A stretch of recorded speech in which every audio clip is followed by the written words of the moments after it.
Welcome to Geminate Consultancy Services.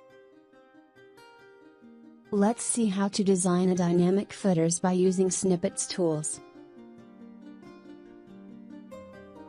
Click the Edit button. Click on the default footer to show a style panel in which you can customize your footer. You can select your desired snippet for the footer. For now we are selecting footer 1 snippet. Click the Save button to save snippets. After adding footer 1 snippet, footer will look like this. Click the Edit button.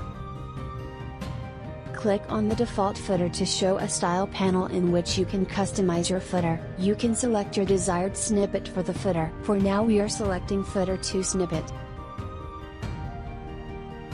Click the Save button to save snippets.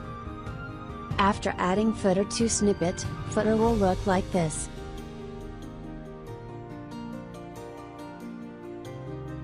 Click the Edit button.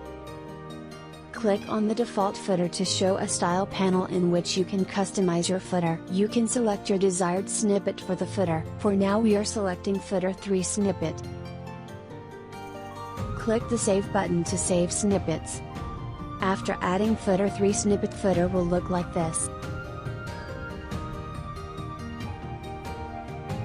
Click the Edit button. Click on the default footer to show a style panel in which you can customize your footer. You can select your desired snippet for the footer. For now we are selecting footer 4 snippet.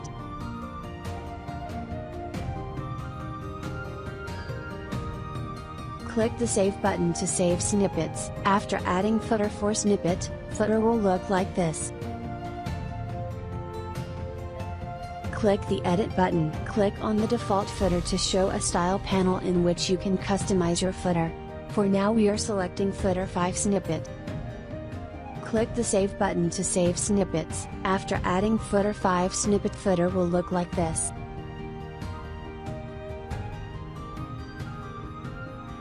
The link to the next video is in the description. Don't forget to like and subscribe our channel. Thank you for watching.